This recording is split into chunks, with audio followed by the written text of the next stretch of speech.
एक मिनट तो रुको यार।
All right, good morning, everyone. Yeah, hi, good morning, Ayush. Good morning, Kushal. Hi, Rudra. Good morning, Samarth. All right, सुबह सुबह लोग उठ रहे हैं। वैसे तो आप लोगों का लाइक स्कूल सुबह सुबह ही रहता होगा ना, तो आई एम श्योर आप लोगों को सुबह संडे आज नहीं मैं इन जनरल बोल रहा हूँ। यस सर अभी 8 बजे रहता है। Yes sir. हाँ, तो ऐसा तो नहीं है कि आप लोग सुबह उठना भूल चुके हो। अब शाम को क्लासेस होती है तो फिर शाम को ही उठते हो, बस ऐसा नहीं है। गुड। आई थिंक हम लोगों ने लास्ट क्लास में, जिसमें एक बार देख लेता हूँ, ये एक क्वेश्चन था जो मैं एक्चुअली कराना रह गया था मेरा, बट मैंने नोट्स में डाल दिया था। तो इन द मीन टाइम बाकी लोग ज्वाइन कर रहे हैं, you can take a look at this question and try to get an answer for me. जब तक बाकी जनता ज्वाइन कर रही है, ये वाला क्वेश्चन ट्राई करो।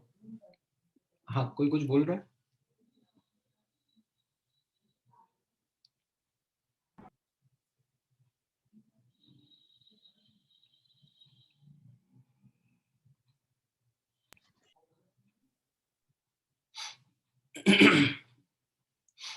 क्या कह रहे हो सुमित? कल तुम्हारा फाइनल एग्जाम है 100 मार्क्स का, स्कूल का एग्जाम?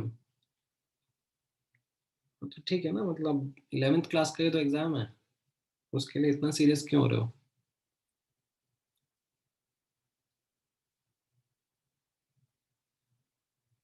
हाँ हाँ, तो मतलब इसमें बड़ी बात क्या है, नहीं पढ़ते बच्चे 11th क्लास में, स्कूल के ऊपर कम फोकस रहता है। इनफैक्ट मतलब जहाँ तक मेरा एक्सपीरियंस है, तो 11th क्लास में जूनियर कॉलेज में या फिर स्कूल में एक आध सब्जेक्ट में, एक आध टेस्ट में तो बच्चों को फेल करा जाता है, जान करके करा जाता है। आइदर बहुत टफ क्वेश्चन सेट करे जाते हैं या बहुत टफ मार्किंग करी जाती है, just to teach a lesson to the students कि अरे स्कूल के ऊपर भी ध्यान दो।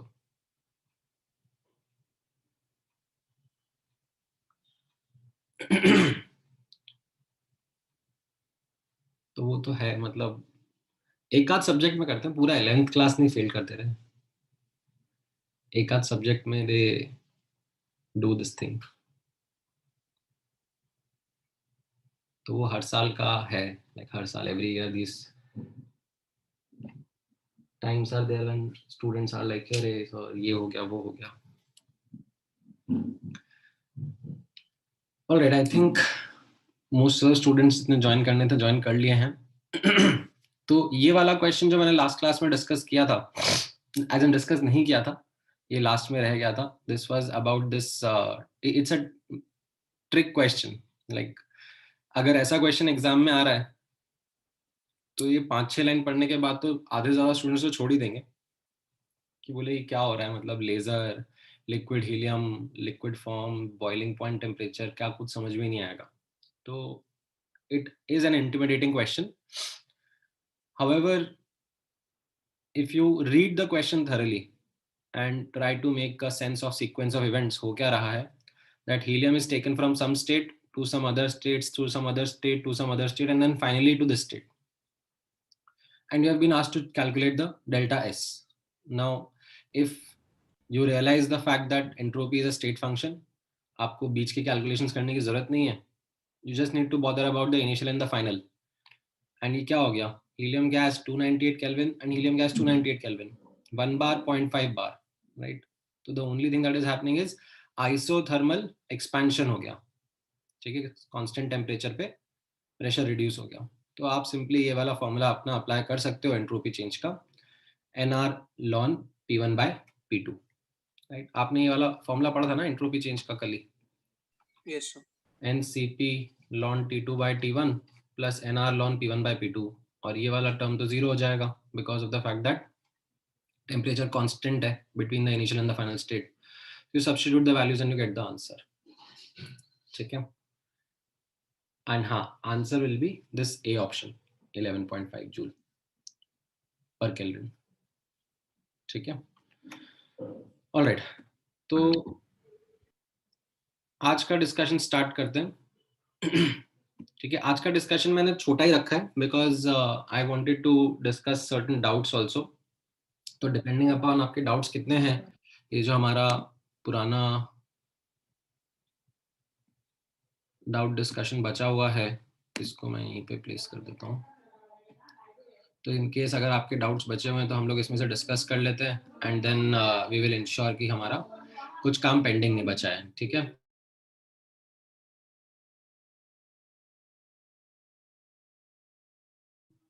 All right, so based on our discussion हम लोग सेकेंड लॉ एंड उसकी कैलकुलेशंस डिस्कस कर रहे थे। हम लोगों ने आइडियल गैसेस पर कैलकुलेशन डिस्कस कर लिया था, हम लोगों ने सॉलिड्स एंड लिक्विड्स पर हीटिंग कूलिंग के लिए सेकेंड लॉ कैलकुलेशंस देख लिए थे, एंड फेज ट्रांसफॉर्मेशंस के लिए which also happen under constant pressure temperature conditions, हम लोगों ने उनके लिए भी सेकेंड लॉ कैलकुलेशंस देख लिए थे and we did couple of examples on them. अभी का फोकस है second law calculations on chemical reactions, and again इसमें I am restricting our discussion to reactions under constant pressure comma temperature conditions. Like what do I mean by this? ये मैंने आपको first law के time पे समझाया था that we are analyzing the reaction in a way that reactants initially से room temperature pressure conditions पे हैं, फिर reaction हो गया, जो भी energy exchanges होने थे हो गए, and finally the products are also at room temperature pressure conditions, and then we are analyzing the reaction. We are going to give the first law based analysis and second law based analysis. ठीक है, तो अब notice करना second law calculations chemical reactions के लिए एक अलग importance hold करेंगे, बिकॉज सेकेंड लॉ हमें बताता है about the direction of the process, in which direction the process should happen by itself. ठीक है, so it talks about the spontaneous direction. So मान लो अगर किसी रिएक्शन पर मैंने, ये कोई रिएक्शन है, रिएक्टेंट गोज टू प्रोडक्ट, ठीक है, इस पे मैंने सेकेंड लॉ की कैलकुलेशंस करी. ठीक है, मैंने delta S system and delta S surrounding calculate करा. ठीक है, and it comes out to be negative. तो इसका मतलब क्या होगा?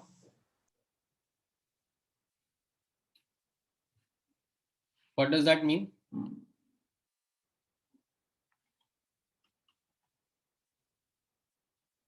करेक्ट आयुष, दैट मीन्स ये रिएक्शन फॉरवर्ड डायरेक्शन में नहीं होगा.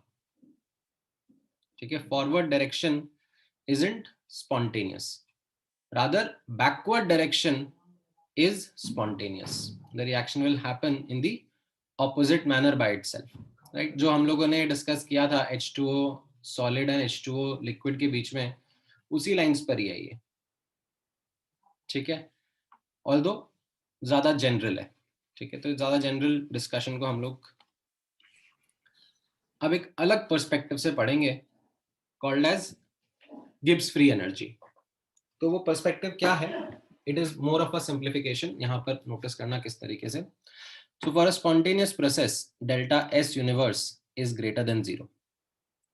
ठीक है, delta S universe is system plus surrounding, right?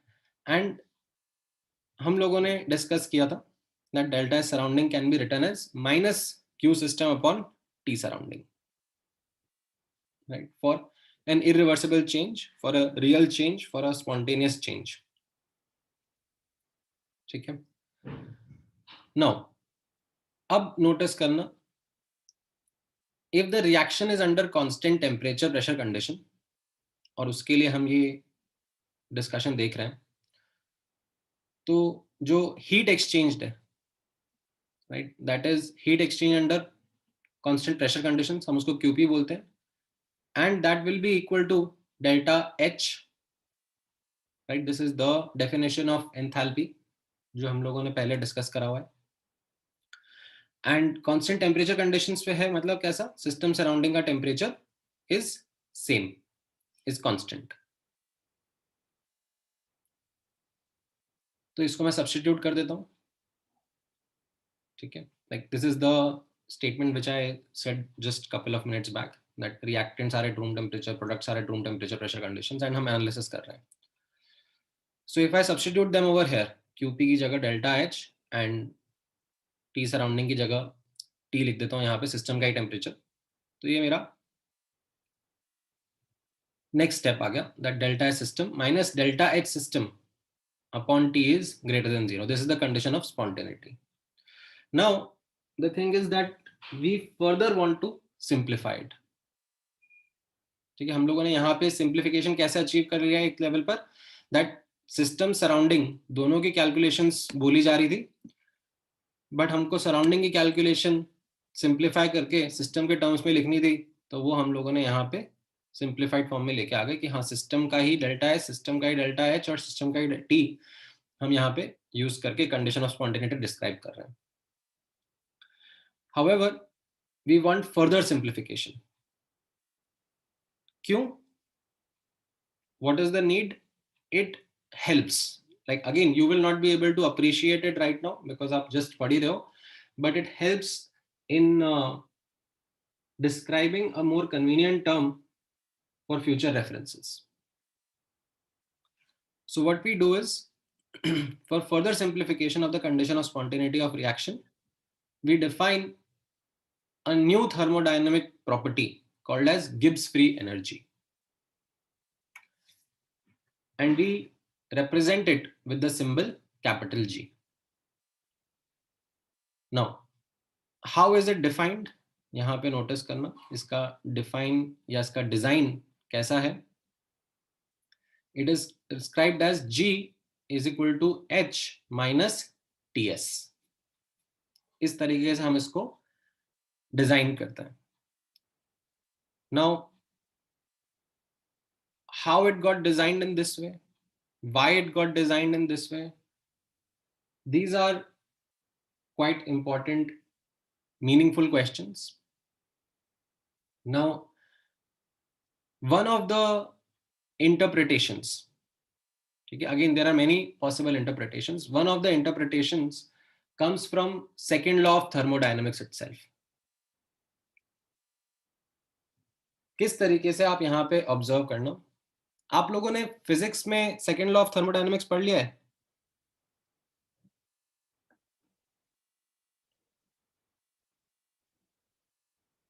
Okay, ठीक है ठीक है. तो एक इंपॉर्टेंट पॉइंट नोटिस करना, मैं यहाँ पे आपको अलग से एक बार डिस्क्राइब करके बताता हूँ. सो सेकेंड लॉ के मल्टीपल इंटरप्रिटेशंस होते हैं. एक इंटरप्रिटेशन जो हम लोगों ने सीखा था सेकेंड लॉ का, what was that interpretation? That interpretation was entropy based. ठीक है, that for a spontaneous process, delta S universe has to be greater than 0, or entropy of universe continuously increases. There are many other interpretations of second law of thermodynamics. One of the interpretations, which is, you can say, the most basic or fundamental interpretation of second law of thermodynamics is heat flows from hot body to cold body. This is the spontaneous direction. ठीक है, of heat.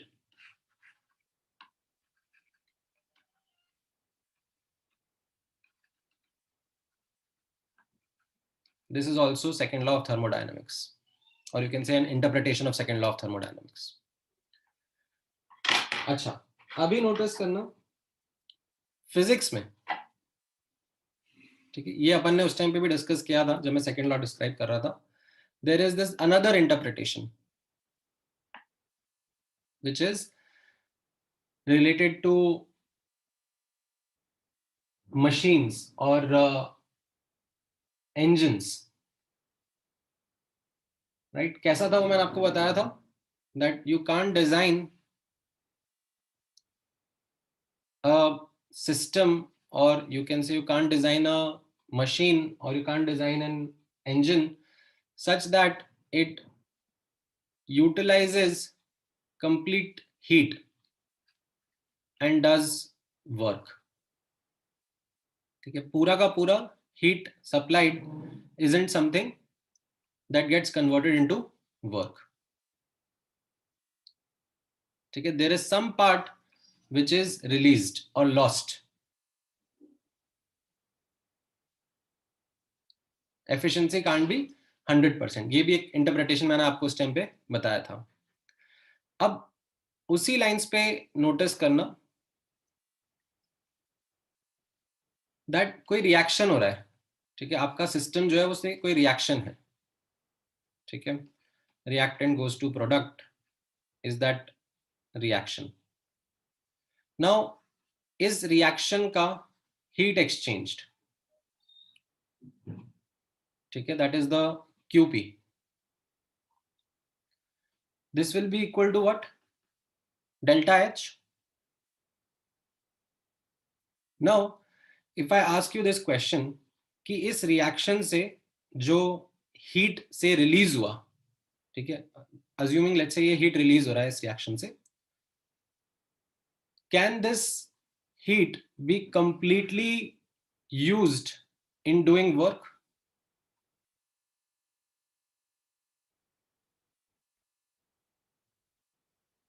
According to second law of thermodynamics, the answer is no. That this heat that is used can't be completely converted into work. There is some part which we are not going to be able to convert into work. So उसी interpretation को Gibbs free energy का term capture कर रहा है, ठीक है। यहां पे नोटिस करना, ये जो H है ये क्या रिप्रेजेंट कर रहा है? This is the total heat content of the system under constant pressure conditions. This cannot be completely used. There is some part which is unavailable, and whatever that is available is called as free energy, or in this particular case Gibbs free energy, that is available for doing useful work. Now this right hand side part, T into S, is the unavailable energy. आता कहां से है ये? Again, as I said कि इसके पीछे का design isn't something which comes very obviously. It goes back into understanding each of these state functions, enthalpy, entropy, temperature, and वहां से फिर ये डिजाइन किया जाता है. However, I am just trying to help you understand the meaning of it. That this H, the total heat content of the system, it can't be used for doing useful work. Complete conversion of this isn't possible. There is some part which is unavailable. That is described by this term T into S.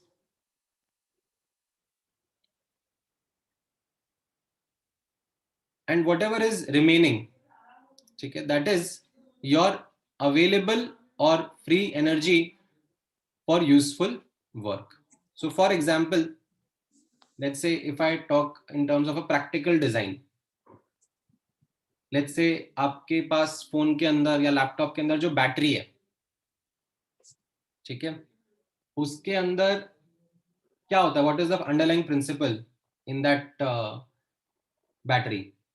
There is a chemical reaction that is happening, and उससे we do get some electrical workout, ठीक है, उससे electrical work मिलता है. Now what I am trying to explain over to you is that उस reaction का delta H isn't equal to the electric work. You can't extract the heat exchanged under constant pressure conditions or delta H of that reaction and completely convert into electrical work. In fact, जो electrical work होगा, this will be lesser than delta H magnitude wise. What is it equal to? It is equal to this new thermodynamic property that we have defined or described for processes under constant pressure temperature condition, that is called as Gibbs free energy. Okay, so this delta G will be your electrical work that could be extracted through the chemical reaction happening in that battery. Now, definitely you will be intrigued to understand कि ये कहाँ से आ रहा है, like where did this T into S term come from.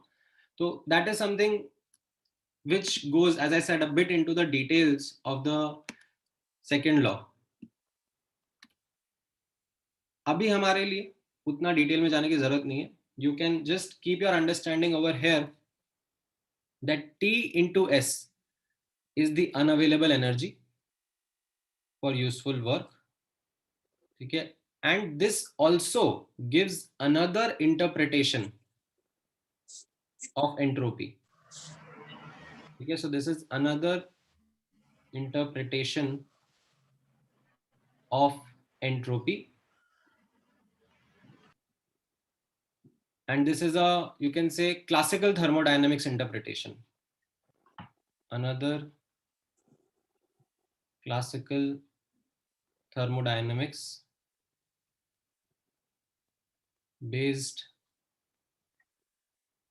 interpretation of entropy. What is it? Entropy is a measure of, ठीक है, entropy is a measure of unavailable energy in a system. ठीक है, please note, entropy isn't energy. entropy के dimensions जो है वो joule per kelvin है. So entropy isn't equal to unavailable energy. Entropy is a measure of unavailable energy. The more the entropy, the more is the unavailable energy in the system. तो ये एक और classical thermodynamics based interpretation रहता है. ठीक है. Now this is something which is the design or the definition of this new thermodynamic property called as Gibbs free energy. Maybe you are partially comfortable with it, कि ठीक है sir आप बोल रहे हो तो समझ में आया कि हाँ मतलब होता है कि there is entire heat of the system can not be converted into useful work. तो आपने कुछ बताया कि दिस इज अनअवेलेबल, तो total minus unavailable is available. Like इतना लॉजिक समझ में आया, बट उसके ऊपर नहीं समझ में आ रहा, मतलब ये बहुत भारी जा रहा है. ठीक है, तो that is absolutely okay, because while doing calculations you really need not be concerned about this particular aspect. कैसे आप नोटिस करना यहाँ पे कैलकुलेशंस किस तरीके से हमें देखनी रहेंगी.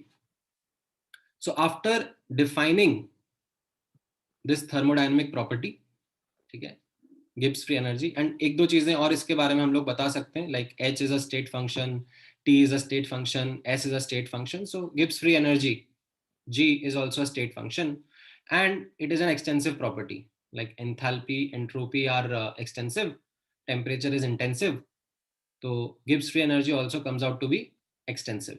Like ये सब proportional to the size or the mass of the system raised to the power of 1 है. Like enthalpy, this is proportional to the size or the mass of the system raised to the power of 1.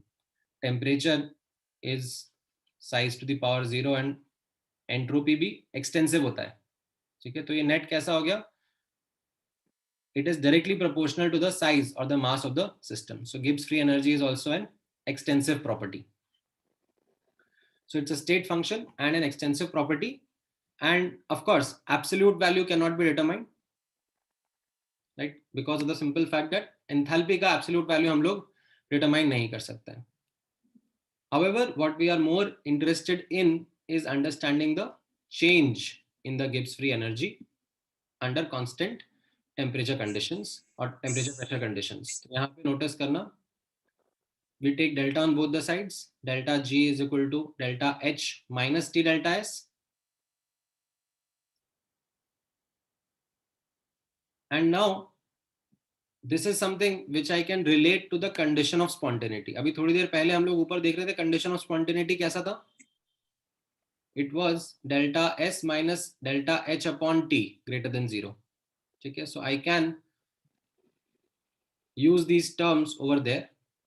If I substitute this over there, ठीक है, हमने ऊपर लिखा था delta condition of spontaneity delta S minus delta H upon T, इसको मैं simplify कर लूंगा तो ये क्या आ जाएगा, minus delta G system upon T has to be greater than 0, right? So what does it mean? The condition of spontaneity comes down to that this delta G system has to be negative for a reaction to be spontaneous. So it simplifies my understanding of condition of spontaneity of a reaction, that delta G or change in Gibbs free energy of the reaction has to be less than 0. ठीक है, तो हम लोग इसको किस तरीके से read कर रहे हैं, अगर डेल्टा जी लेस देन 0 है,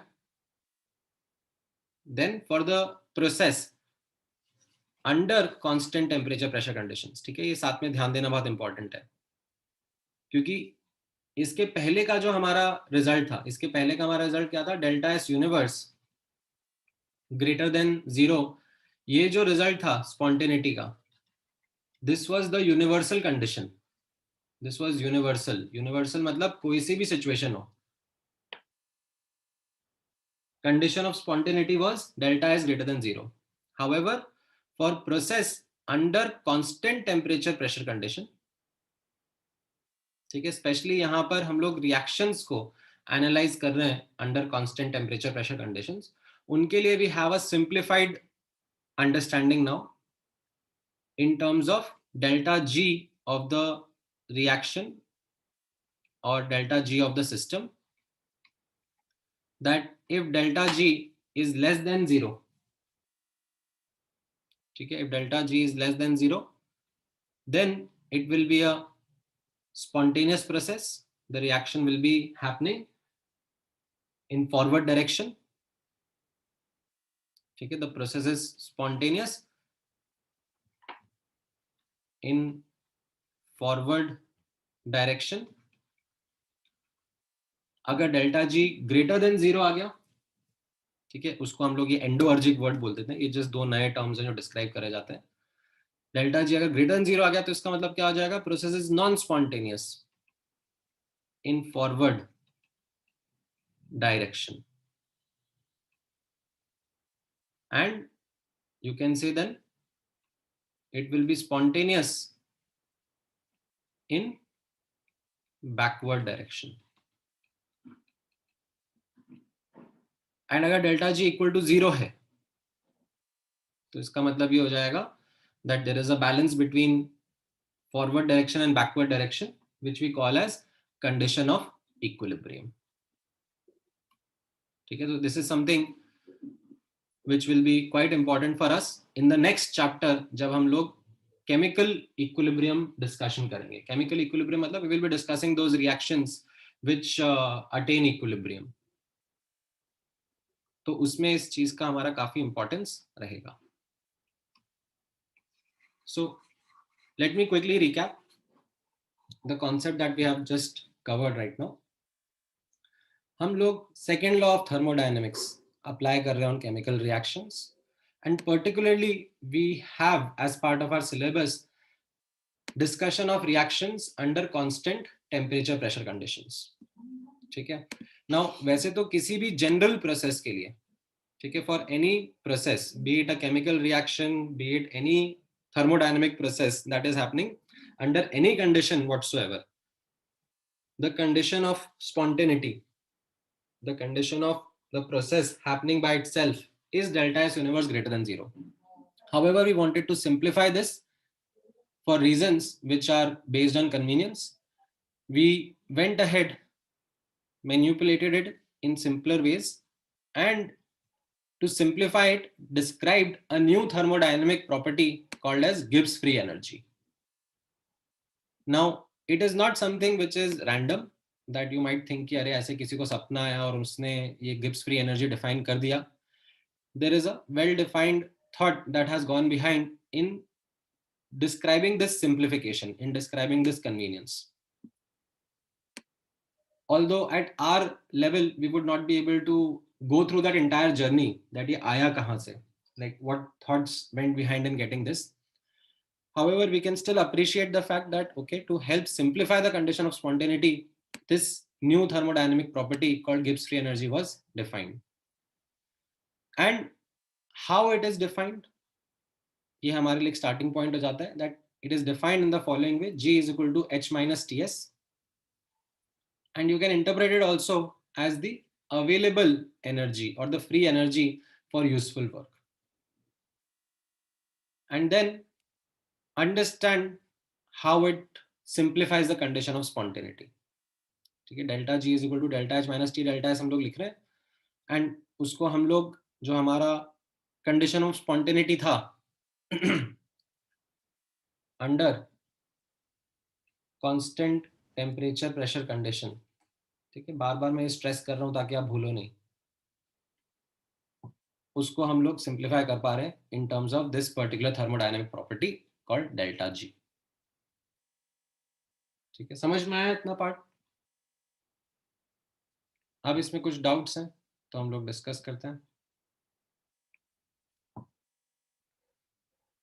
हाँ, एक एक करके आप लोगों ने कुछ कुछ डाउट्स भेजे हैं, तो ऊपर से लेना स्टार्ट करते हैं.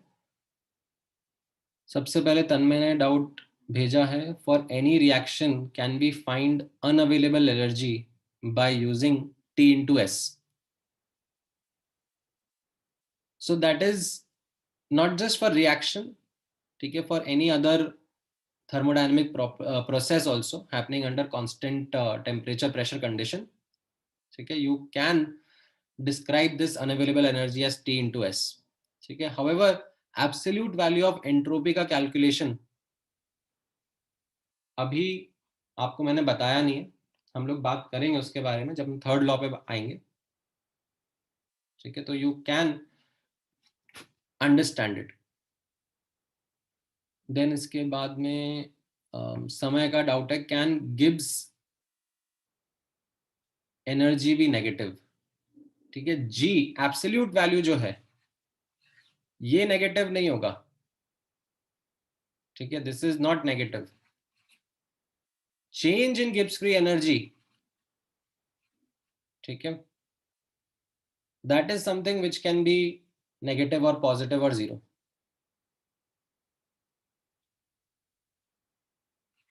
ठीक है,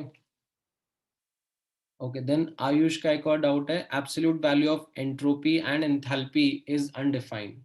सो Ayush, absolute value of enthalpy is not defined, ये आपका पॉइंट करेक्ट है.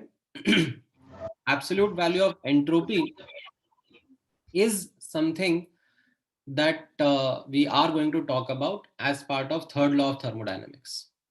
ठीक है, अभी you might be concerned with the fact कि अरे ये कैसे define करेंगे, but हम लोग बात करेंगे एक बार. मैं third law of thermodynamics पे आऊंगा तब हम लोग बोलेंगे.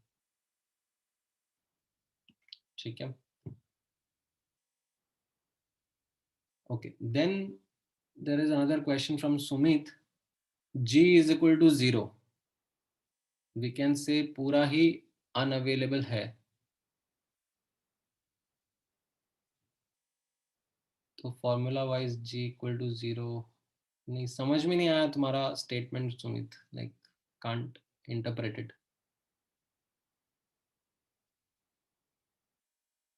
तुम ऐसे बोल दो ना अनम्यूट करके क्या कहना चाह रहे हो. सर हाँ बोलो. सर वो फॉर्मूला में H माइनस टी एस है ना, तो T S is unavailable energy. तो अगर लाइक इन केस पूरा ही अनअवेलेबल हो तो जीरो जाएगा ना गिब्स एनर्जी. हाँ, मतलब theoretically speaking, yes, like you are just interpreting this equation in a theoretical manner. However, these absolute values aren't something जिनके साथ आप वर्क करते हो. ठीक है, you work with the changes in these state functions. क्यों? क्योंकि ये absolute value of enthalpy, absolute value of Gibbs free energy, ये सब का कैलकुलेशन आपको नहीं आता है और ना ही आप कर पाओगे. ठीक है. So you are working with the changes in these state functions. Okay. ठीक है. So आप इस तरीके से इमेजिन करो ना कि मेरे पास कोई सिस्टम है. ठीक है. So this is my system. Now इस सिस्टम की कुछ थर्मोडायनेमिक प्रॉपर्टीज हैं, like pressure, volume, temperature, internal energy, enthalpy, Gibbs free energy, entropy. ये सब इस सिस्टम की कुछ प्रॉपर्टीज हैं. ठीक है. नाउ इन प्रॉपर्टीज के अंदर के changes are what are crucial for me to understand. ठीक है. ये system, it undergoes a thermodynamic process. This system goes from, say, initial state to some final state. ठीक है. फाइनल स्टेट का भी कुछ से थर्मोडायनेमिक प्रॉपर्टीज होंगी, P dash, V dash, T dash, U dash, H dash, S dash, G dash. ठीक है. Now the thing is that some of the properties are something that are measurable. We understand them, calculate them. Their absolute values are workable. There are certain other thermodynamic properties also that we have been able to discover, that we have been able to understand. However, their absolute values aren't something which we can calculate. So ऐसा नहीं है कि absolute value calculate नहीं कर पाते हैं तो फिर उसका कोई importance नहीं है, उसको छोड़ देते हैं. Rather, these are important properties. Even if we aren't able to calculate their absolute values, their changes, the change in those state functions are quite meaningful. And that is what we have been discussing throughout this chapter in first law as well as now in second law. समझ में आया?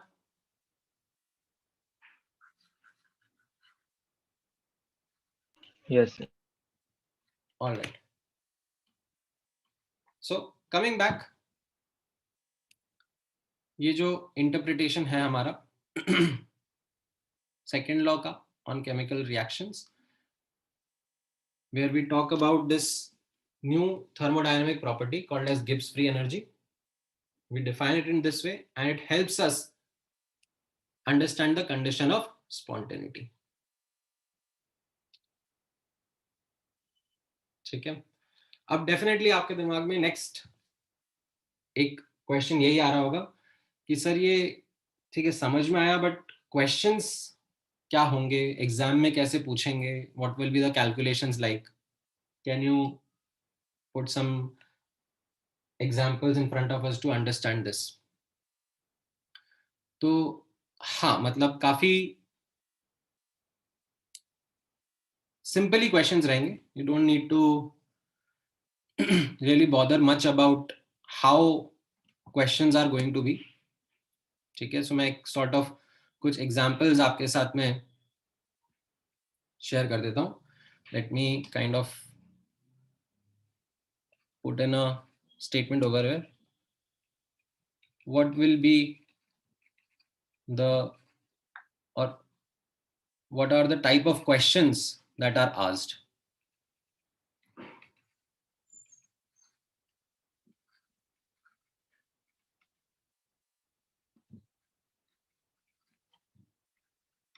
On this concept. ठीक है. Theory तो समझ में आया आपको कि that how delta G helps us in describing the direction associated with the process. ठीक है. What are the types of questions that you can get? So बहुत सारे टाइप के questions हो सकते हैं. Some can be as simple as something in this way, that मान लो कोई रिएक्शन है, ठीक है, रिएक्शन है या फिर कोई और थर्मोडायनेमिक प्रोसेस है, ठीक है, एंड इसका डेल्टा H आपको गिवन है, डेल्टा S आपको गिवन है, ठीक है, एंड आपसे पूछ लिया that what will be the temperature above which the reaction is above or below, ठीक है, दोनों ही चीजें हो सकती है, वो साइन पे डिपेंड करेगा. What will be the temperature above or below which the reaction is spontaneous?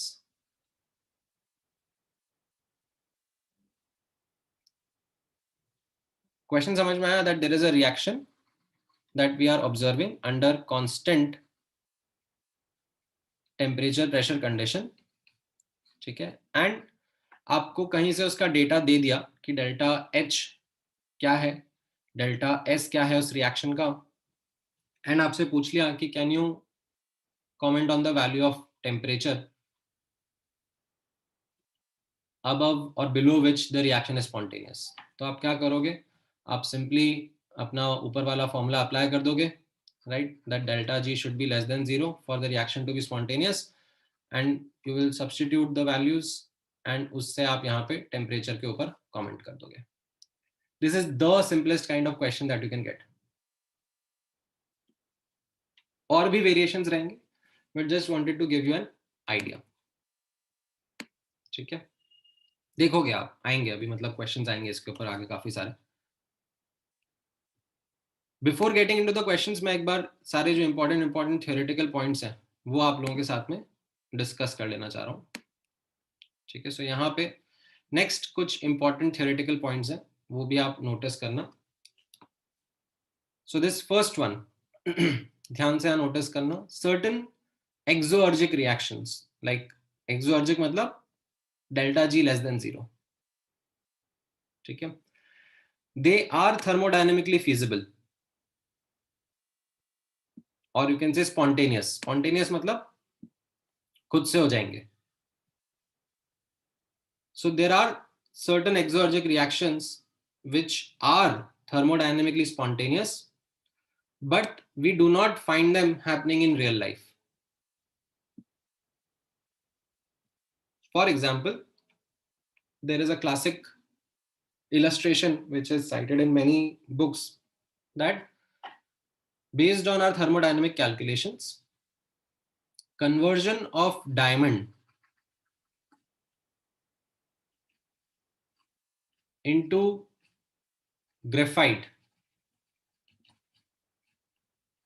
at 1 atm 298 Kelvin. ठीक है, जैसे आपने आइस एंड वाटर का देखा था ना, आइस एंड वाटर तो अपने को क्लियरली दिखता है होते हुए, right. You remember this example जो हम लोगों ने आइस और वाटर का डिस्कशन किया था. So it is a thermodynamic process जो कि हमारे सामने क्लियरली हमें होते हुए दिखता है, and we are able to understand and comment upon it based on our second law calculations. वैसे ही ये भी एक प्रोसेस है, conversion of diamond into graphite at 1 atm 298 Kelvin is spontaneous. इस रिएक्शन का डेल्टा जी नेगेटिव आता है. ठीक है, so you might get worried about the fact कि अरे हमारा घर पे रखा डायमंड लाइक ग्रेफाइट में कन्वर्ट हो जाएगा. थर्मोडायनेमिक्स तो यही बोलता है, but practically in real life we don't see this happening. We don't see carbon graphite turning into carbon graphite, carbon diamond turning into carbon graphite by itself. The reason behind is not thermodynamics, because thermodynamics to allow karta hai. The reason behind it not happening is because of the kinetics aspect.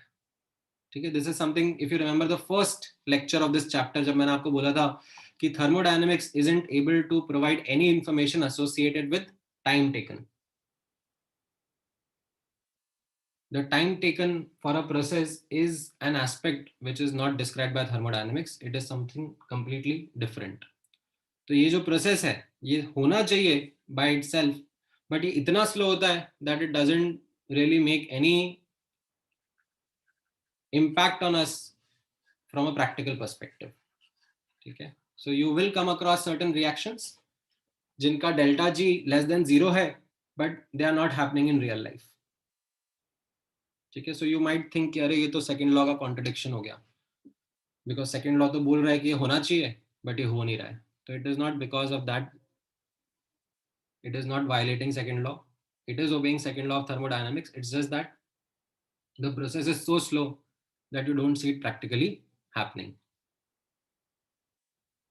ठीक है, so this is one important note. हाँ बोलो Ayush. So considering that the universe has existed for quite long, so can we say that whatever graphite content that we find on our Earth is basically converted from diamond over the period of time? नहीं, okay, this is not an interpretation of the overall existence of graphite. We are just talking about graphite forming from diamond. ऐसा थोड़ा ना कि graphite के form होने का सिर्फ यही एक तरीका है. So this process is impractical if we are considering the aspect of human life, but if we consider the aspect of the entire universe, then it is insignificant, right? It might have happened, some of it. पहला question जो था ना आपका कि universe में जितना graphite बना है वो डायमंड से आया है क्या? Yes. The answer is no, because this isn't the only way in which graphite is generated. No. Yes, sir. तो पहला क्वेश्चन का आंसर तो नो है. ठीक है. नाउ यू मे आस्क, क्या जो भी ग्रेफाइट अवेलेबल है currently in the universe, can some of it be coming from diamond? The answer is yes, because according to second law of thermodynamics, it is a feasible process. Okay, sir. ठीक है. Now next important note observe करना. ठीक है. This is also something which maybe after doing some questions आप appreciate करोगे, but it becomes very very important for me to highlight this upfront. So there is Gibbs free energy. ठीक है. आपको Gibbs free energy समझ में आया? Gibbs free energy is represented by what symbol? Just G, capital G. ठीक है. Gibbs free energy change is represented by what symbol? Delta G. ठीक है. G, capital G के पहले डेल्टा का सिंबल लगा देंगे. And then what about standard Gibbs free energy change? It is represented by the symbol delta G and ऊपर superscript में यहाँ पे not का सिंबल लगा देंगे. Now how many of you remember what standard was? कोई बताएगा मुझे what was standard? ये हम लोगों ने थर्मोकेमिस्ट्री के स्टार्टिंग में डिस्क्राइब किया था. What is meant by standard in thermodynamics? नहीं यश, नहीं हमें स्टैंडर्ड वाज हम लोगों ने डिस्क्राइब किया था दैट फॉर गैसेस, ठीक है, there standard state is what? Partial pressure equal to 1 bar under any temperature condition. Dissolved species के लिए हमने स्टैंडर्ड क्या डिस्क्राइब किया था? concentration of 1 molar under a pressure of 1 bar at any temperature conditions. Solids and liquids के लिए क्या describe किया था? Pure substance under the pressure of 1 bar at any temperature condition. ठीक है, pure liquid या pure solid. And solids में भी crystalline solids के लिए करा था. याद आया?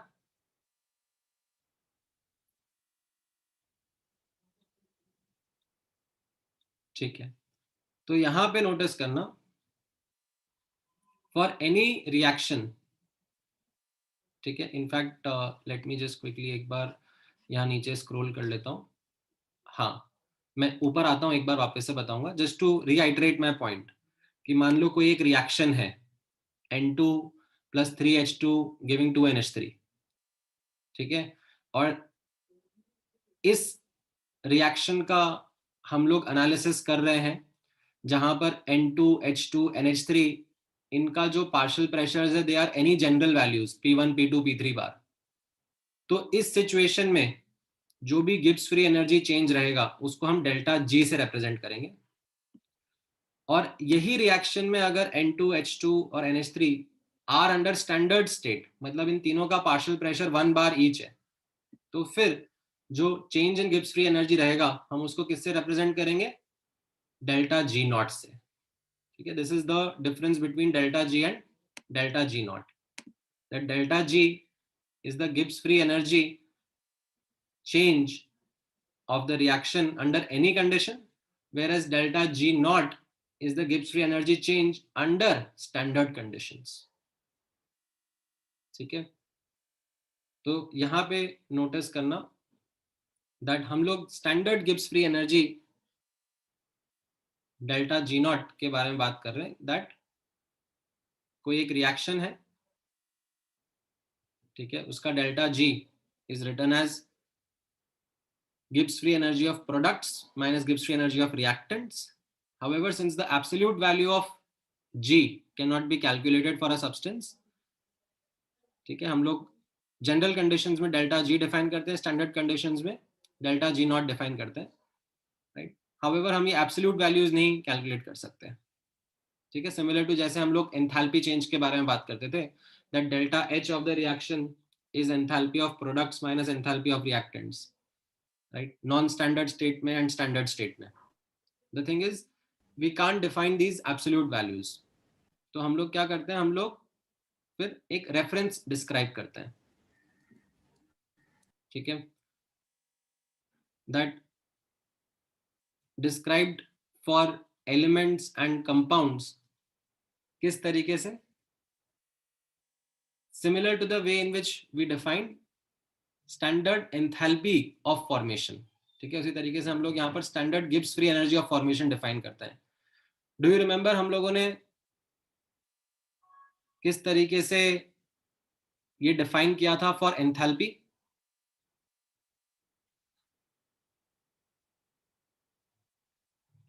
Gibbs free, sorry, enthalpy of formation, standard enthalpy of formation of elements हम लोगों ने कैसे डिस्क्राइब किया था?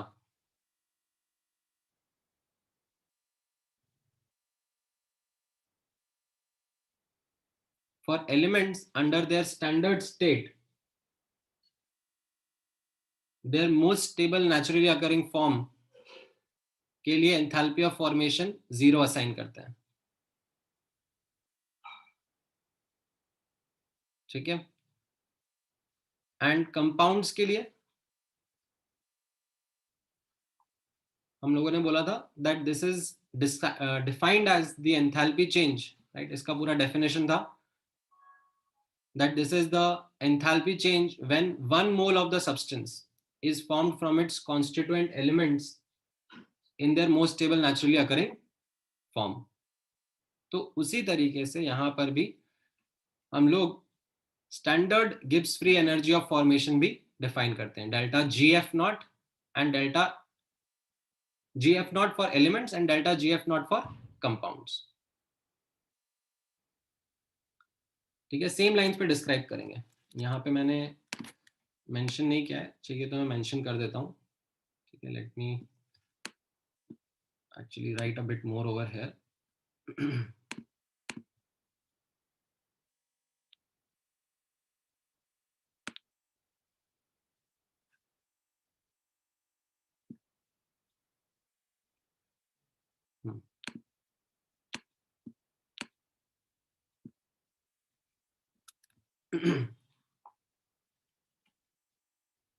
ये जनरल कंडीशन है, ये स्टैंडर्ड कंडीशन है, ठीक है. इनके बीच का डिफरेंस समझ में आना चाहिए.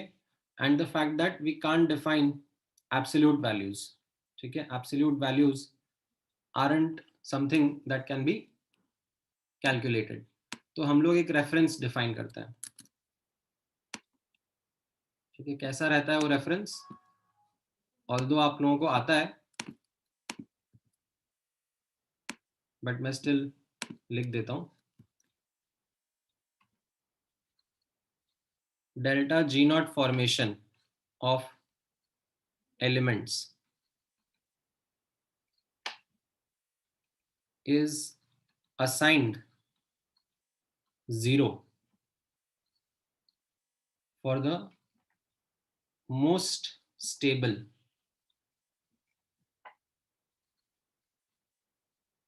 naturally occurring form of the element under standard conditions.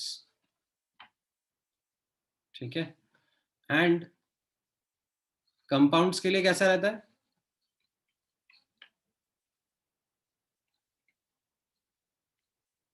कोई मुझे बताएगा डेफिनेशन क्या था? Delta GF not is the change in Gibbs free energy when 1 mole of compound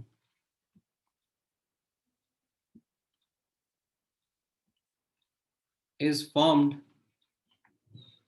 from its constituent elements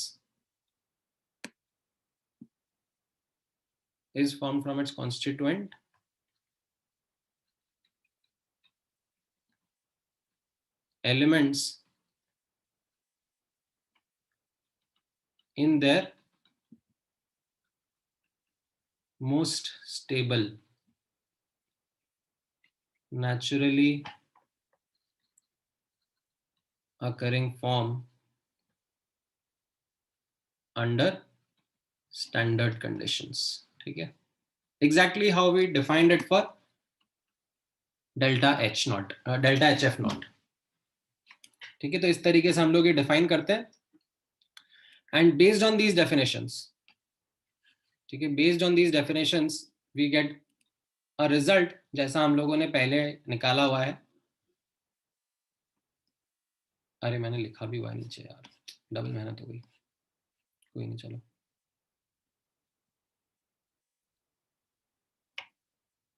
So based on these definitions, जैसे हम लोगों ने पहले delta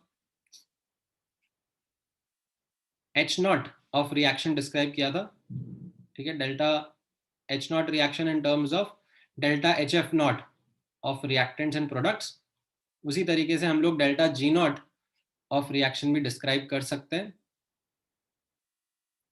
in terms of Gibbs free energy formation of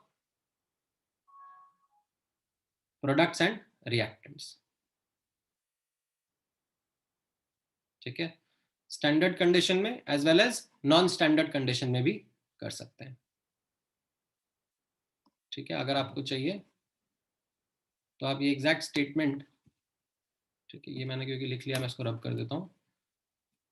you can write this exact statement under non standard conditions as well.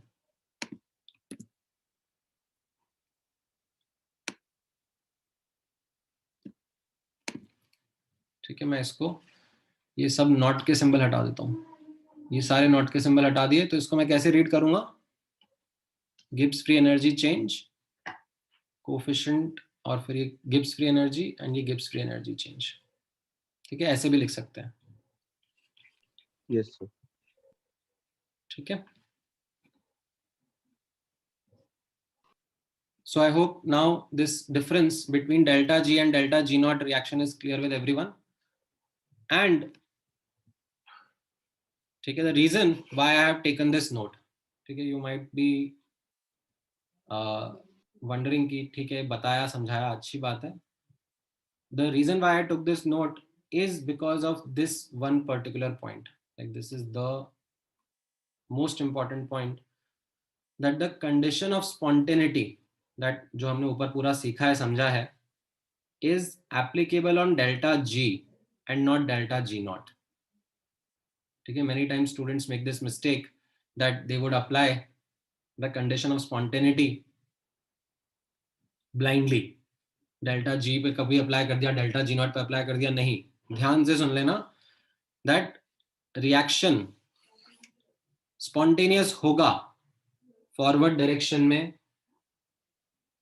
या backward direction में is described by the delta G value, not delta G not. Delta G not is just one particular condition के बारे में, ठीक है, standard condition के बारे में बताता है कि okay Gibbs free energy change क्या होगा. Any general condition that we come across, उसमें जो गिब्स फ्री एनर्जी का चेंज है that is given by delta G, and that is what the condition of spontaneity is based on, not delta G naught. ठीक है, ये समझ में आया? So this condition of spontaneity, condition of equilibrium, this is something which we understand is on delta G and not on delta G naught. ठीक है, this is important. अच्छा, then this will be something that we will be using in chemical equilibrium chapter. ठीक है, यहाँ पे just मैं describe कर दे रहा हूँ that there is an important relationship that exists between delta G and delta G naught.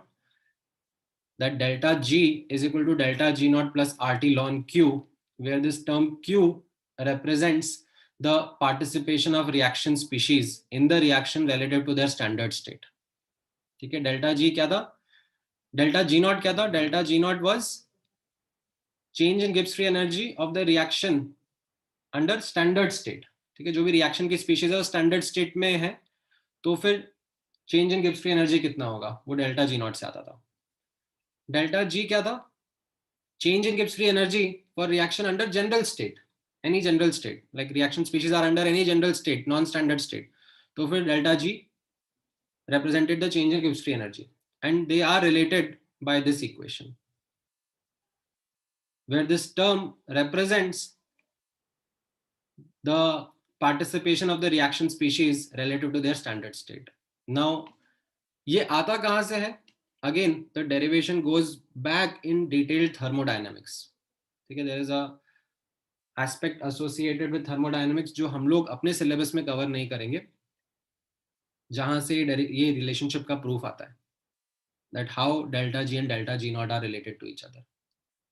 हम लोग इसको as a starting point use करेंगे, and especially in another chapter called as chemical equilibrium.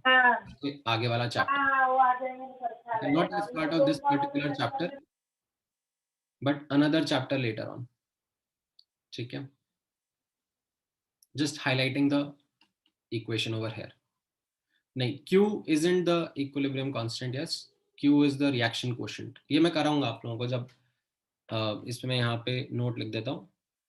ठीक है, तो this will be covered. यहाँ पे लिखना जरूरी है ताकि मैं आपको इसको रेफरेंस के लिए यूज कर सकूँ. Covered in detail in chemical equilibrium chapter. ठीक है, ऑल राइट, इतना पार्ट समझ में आया? Yes, sir. ठीक है, तो इतना ही मैं थ्योरी कवर करना चाह रहा था आज. ऑल्दो इसका कैलकुलेशंस, इसका application is something which I will be taking up in the next session.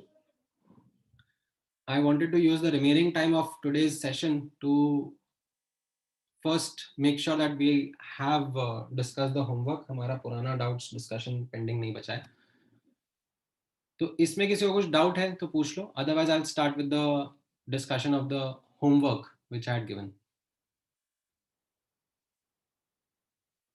ठीक है, क्या क्या कॉन्सेप्ट्स हम लोगों ने कवर करे हैं आज?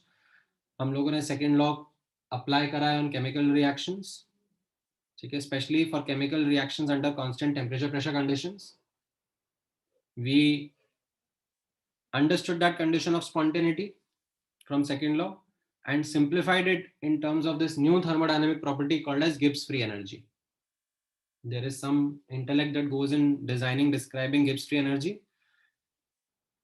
understanding what it is, and then noticing the change in the Gibbs free energy and how it simplifies the condition of spontaneity for us. After understanding this condition of spontaneity for a reaction under constant temperature pressure conditions, there are certain important notes that we should keep in mind. The first note was that there can be certain reactions जिनका delta G 0 है, but we don't see them happening spontaneously in real life because their kinetics can be very slow. Also, notice the aspect that Gibbs free energy or condition of spontaneity. ठीक है, condition of spontaneity is something which is applicable on delta G and not delta G naught. ठीक है, so what is delta G naught? वो फिर हम लोगों ने describe भी कर दिया था. That delta G naught is as per the standard reference, and we described that in the same manner जैसे enthalpy changes के बारे में हम लोगों ने describe किया था, enthalpy of formation. ठीक है, so these were the important concepts. अब इनके ऊपर questions and all ये मैं next class में आप लोगों के साथ में discuss करता हूँ. ठीक है, any doubts in this? Anything you guys would want to ask or understand based on this?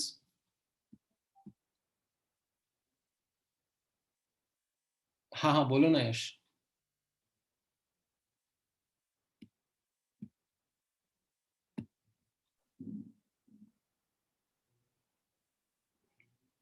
Sir, in the work part, can you go there? कौन सा वाला? सर जहाँ पर हम लोग ग्राफ्स बना रहे थे. अच्छा लास्ट लेक्चर में. Yes sir. हाँ. In the above graph. हाँ. So here the work done by irreversible process would be greater than reversible if we look from the graph. Left area वाला. of the graph. ये left वाला graph. Yes sir. Work done by Irreversible adiabatic. Work done by irreversible adiabatic comes out to be greater. By the graph, yes sir. आप कैसे comment कर रहे हो? So graph का अगर शेप बना नहीं सकते हम. नहीं, मतलब ये जो एरिया अंडर द ग्राफ है, ठीक है, ये रिवर्सिबल का हो गया है ना? हाँ सर. और इरिवर्सिबल का कैसा होगा? इरिवर्सिबल का विल बी ये minus P external delta we, और पी एक्सटर्नल पी फाइनल के बराबर होगा. Yes sir. तो इसका एरिया क्या आ जाएगा? इसका एरिया वुड बी ये एरिया है ना. अब इसमें can you see that it is not exactly below this, there is some part which is not overlapping.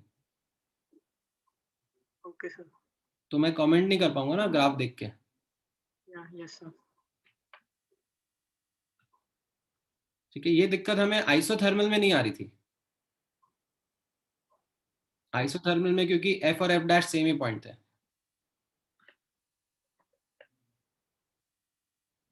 ठीक है, Got it sir.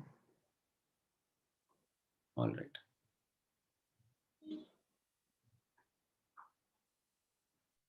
हाँ, देन क्या डाउट से एक और डाउट आ रहा है.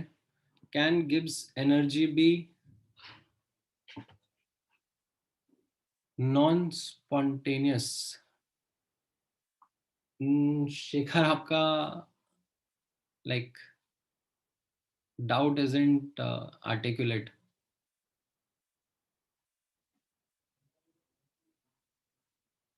Can Gibbs energy be non-spontaneous?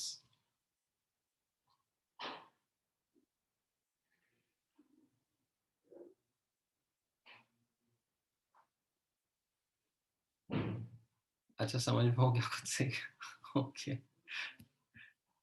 ठीक है, चलो, ऑलराइट. अब मुझे आप लोग बताओ ये वाले होमवर्क में से क्या क्या क्वेश्चन हम लोग डिस्कस करें.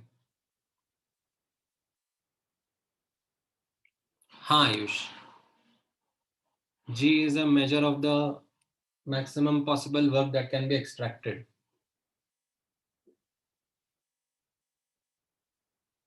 करेक्ट. सबसे पहले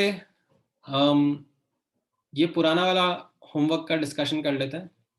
ठीक है, इसमें get equip to advance level में आप बता दो इसमें कुछ डाउट्स हैं.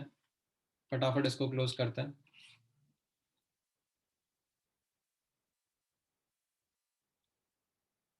गेट इक्विप्ड में, फिर मैं एडवांस लेवल पे आऊंगा बाद में. पहले गेट इक्विप टू एडवांस में बता दो. ठीक है, in fact get equip to advance में मैं इसको और इसको मर्ज कर लेता हूँ. ये दोनों सेक्शंस ही हैं. ठीक ठीक है, इन दोनों में से बता दो। कुछ थर्मोडायनेमिक्स के हैं, कुछ थर्मोकेमिस्ट्री के क्वेश्चन हैं। गेट इक्विप टू एडवांस्ड में से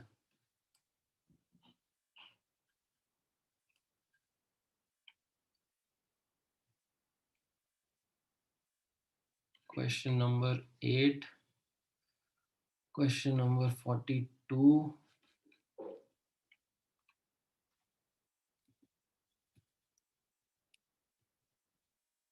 ऑल राइट। और बताते जाओ फटाफट फटाफट।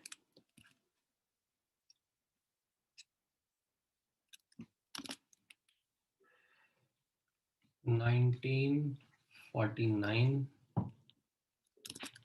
okay,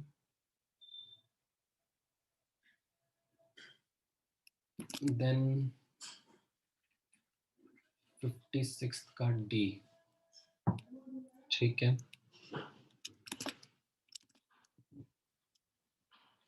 ऑलराइट, तो आप लोग बताते जाओ, सोचते जाओ जब तक मैं स्टार्ट करता हूँ सॉल्विंग करना। सो क्वेश्चन नंबर 8 से स्टार्ट करते हैं। It's a good question, it's a difficult question. This is the question number 8। नहीं हर्ष, सिर्फ अभी डाउट्स ही लूंगा मैं, ठीक है। थ्योरी आज का जितना मेरे को पढ़ाना था वो हो गया है, उसके आगे की थ्योरी के लिए I need more dedicated time, तो वो नेक्स्ट लेक्चर में मैं करता हूँ। Okay, so this was the 8th question from Get Equipped to Advanced. Ideal gas is expanding from V1 to V2 and isobarically, isothermally और adiabatically जा रहे हैं, ठीक है। तो इस चीज को आप ग्राफिकली करोगे तो आपके लिए ज्यादा आसान रहेगा। So this was your PV graph and this was your initial state, ठीक है। P initial, V initial and you are going to the same V final, ठीक है। V1 से V2 आप जा रहे हो। अब नोटिस करना, अगर आप, ठीक है मैं अलग अलग पेन ले लेता हूं, अगर आप आइसोबेरिकली जा रहे होते तो your final point would have been somewhere here,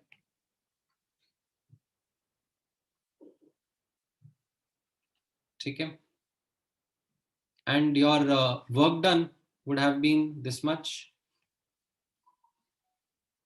ठीक है। अगर आप आइसोथर्मली जा रहे होते तो डेफिनेटली आप एक हाइपरबोला कर्व फॉलो कर रहे होते and this would have been your P final isothermal, ठीक है। And then if I was asking you what would be the work done, तो आप एरिया अंडर द ग्राफ से बताते। और अगर अब आप एडियाबैटिकली जा रहे होते हैं तो adiabatically the graph would have been of a greater slope, ठीक है। ये हम लोग पहले डिस्कस कर चुके हैं कि एडियाबैटिक का स्लोप ज्यादा रहता, तो this would have been your final pressure and then your work done would have been something described by this region. तो कैन यू सी,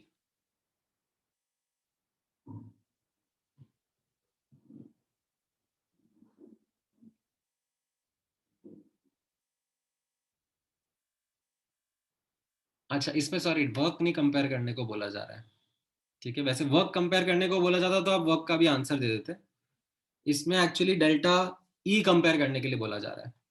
चलो कोई दिक्कत नहीं है, हम लोग डेल्टा ई भी कंपेयर कर सकते हैं।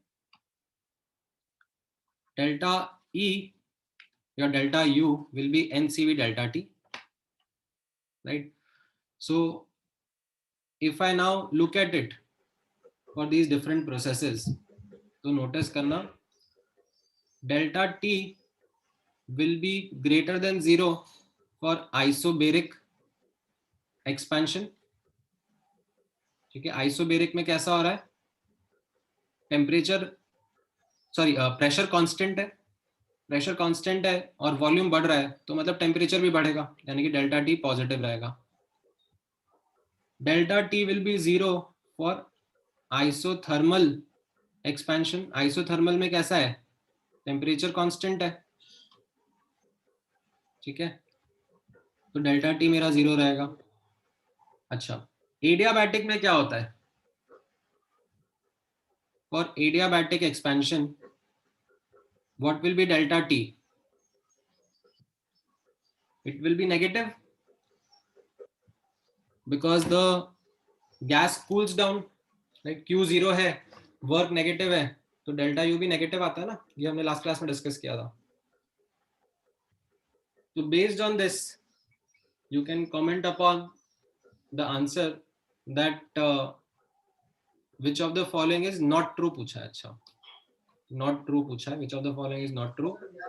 So delta E will be least in adiabatic expansion। ये सब यहाँ पर ठीक है with sign बोला जा रहा है, with sign आपको comment करना है that what will be the delta E। तो यहाँ पे अब आप नोटिस करोगे, अरे यहाँ पे अब आप नोटिस करोगे कि डेल्टा E एडियाबैटिक के केस में नेगेटिव रहेगा, ठीक है, ये बी स्टेटमेंट गलत हो जाएगा। Delta E is the greatest in the isobaric processes, ये पॉजिटिव रहेगा। And isothermal will lie between isobaric and adiabatic processes, ये भी सही रहेगा, ठीक है। Why is delta T negative for adiabatic? ये देखो ना, अपन ने यहाँ पे डिस्कस किया था ना, Q 0 रहेगा और एक्सपेंशन हो रहा है, मतलब वर्क पॉजिटिव है, सॉरी वर्क नेगेटिव है, तो इसका मतलब क्या हो गया, डेल्टा यू भी नेगेटिव होगा। That's why delta T will be negative, ठीक है। हाँ, तो एक ही ऑप्शन करेक्ट है ना इसमें, बी ऑप्शन, मतलब सॉरी एक ही ऑप्शन आंसर है। Which of the following is not true पूछा है ना, तो बी ऑप्शन आपका आंसर हो गया। Alright, then 42nd question, 42nd, okay 42nd में कैसा रहेगा? 42nd तो ये तो मतलब सिंपल है ना, ये तो एडियाबैटिक वाला ही था, इसमें कहाँ अटक गए? इसमें मतलब this C option is something which is coming from -P external V2 - V1, and how can I write V2? V2 can be written as nRT2 upon P2 minus nRT1 upon P1, और इसको simplify कर लो तो ये बन जाएगा ना, ठीक है, like you take the denominator common and then get the answer। okay, 19th question, 19th question में क्या था? 19th में 2 moles of an ideal gas was compressed against this much।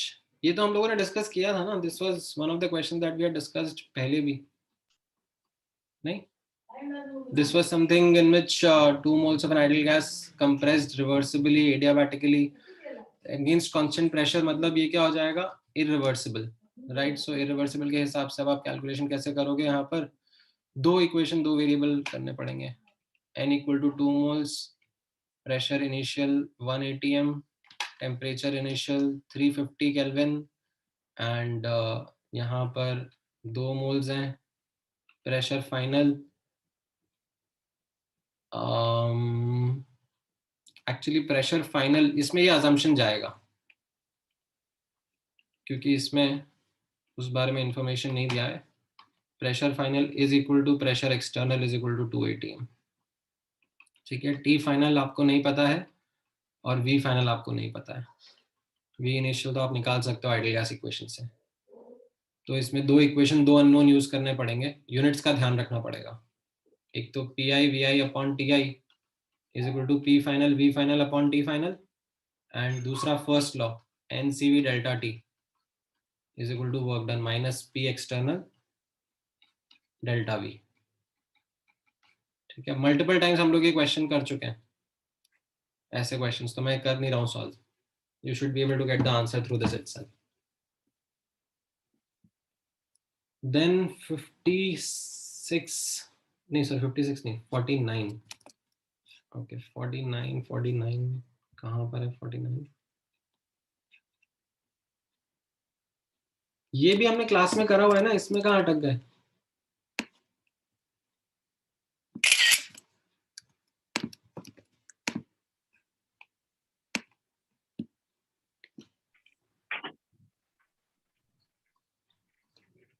Two stage compression में हम लोग कैसे करेंगे ये मुझे यहाँ इनिशियल से यहाँ फाइनल जाना था अब via some intermediate state I am going तो इसमें मेरा पहला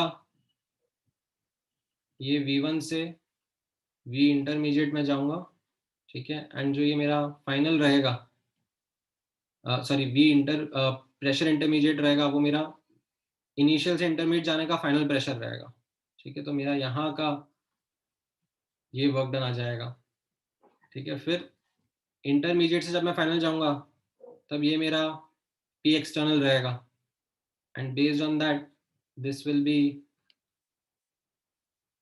माय वर्क डन इन दोनों को ऐड अप कर लो समझ में आया गुरुदेव yes sir okay then 56th का D 56th का D ओके ये ऐसा था ना फेस चेंज वाला प्रोसेस है ना this is the face change process face change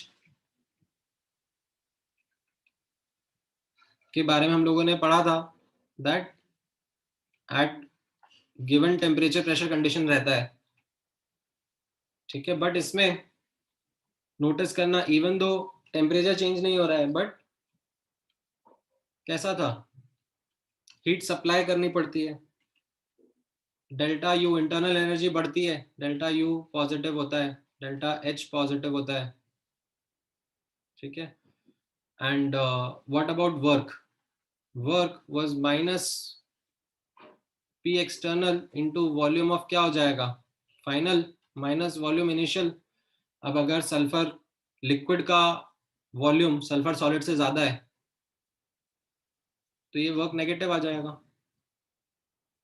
तो इसके लिए एक ही ऑप्शन ये मैच करता है आपका Q0 एंड डेल्टा U0 ये B option sorry Q option ही मैच करता है समझ में आया Shubham Yes, sir.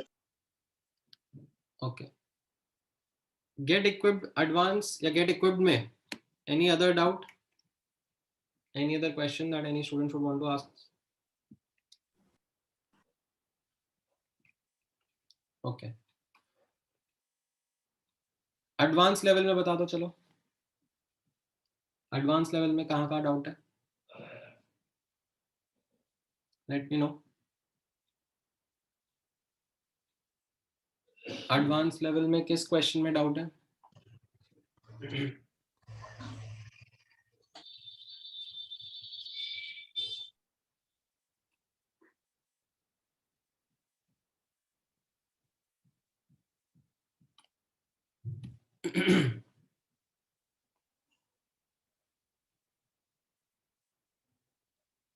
Alright advance level में कोई डाउट ही नहीं किसी को क्वेश्चन करे नहीं क्या आप लोगों ने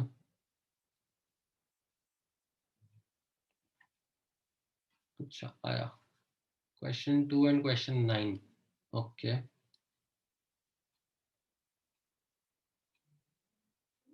ठीक है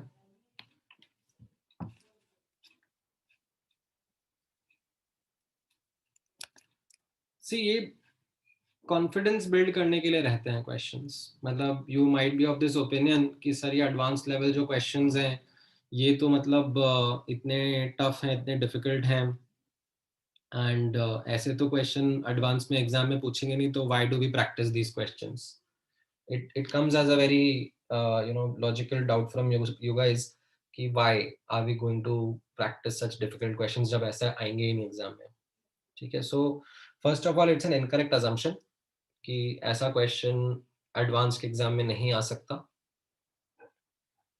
एंड सेकेंडली ऐसा है that those who are looking for ranks those who are looking for really good ranks not just making it through the cut कि हाँ सिलेक्शन हो रहा है नहीं हो रहा है, उन स्टूडेंट्स के लिए, those who are looking for ranks, it is important that you target or you solve higher level questions ताकि आपका कॉन्फिडेंस बिल्ड हो. ठीक है, what do I mean by this is that मान लो लेवल 1 से लेकर लेवल 5 तक के क्वेश्चंस होते हैं इंक्रीजिंग ऑर्डर ऑफ डिफिकल्टी में. तो अगर आप लोग लेवल 3 तक के ही क्वेश्चंस मान लो सॉल्व करते हो, लेवल 4 लेवल 5 कभी करते ही नहीं हो, तो आपका जो कॉन्फिडेंस रहेगा वो लेवल 1 लेवल 2 क्वेश्चंस का ही रहेगा. ठीक है, you will be confident about level 1 level 2 questions, and level 3 में आपका कॉन्फिडेंस शेकी रहेगा. You would be always of this opinion कि हाँ शायद होगा शायद नहीं होगा, कह नहीं सकते. ठीक है, अगर आप लेवल 4 लेवल 5 के क्वेश्चंस भी प्रैक्टिस करते हो तो देन आपका confidence level will increase, like you will be more confident about level 3 questions also कि हाँ level 3 तो कर लेंगे ना, मतलब उससे काफी difficult questions मैंने क्रैक किए हुए हैं इस चैप्टर के. तो that idea and that mindset is something which is what is important to answer these advanced level questions. ठीक है, now having said this, अब क्या क्या डाउट था, एक 2 था एक 9 था और एक 11th का first part. Okay, so second question देख लेते हैं. सेकंड क्वेश्चन में वैसे तो अच्छा ठीक है, second question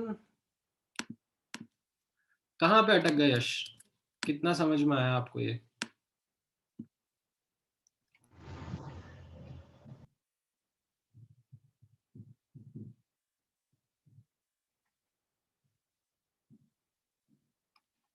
One mole of ice at 0 degree centigrade and 4.6 mm Hg is converted into water vapor. ठीक है, तो यहाँ पर ये H2O solid is getting converted into H2O vapor. ठीक है, एंड आपसे इसका डेल्टा H पूछा जा रहा है. ठीक है, given pressure comma temperature condition पे. Now the thing is H2O solid से अगर मैं H2O लिक्विड और फिर H2O वेपर जाऊंगा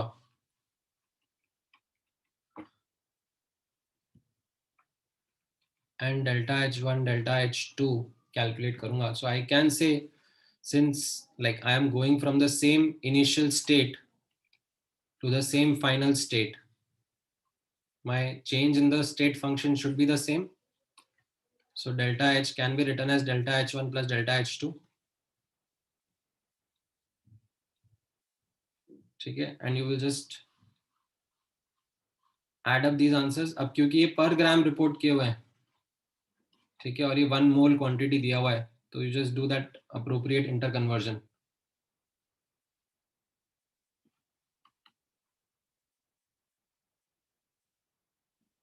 And get the idea. ठीक है,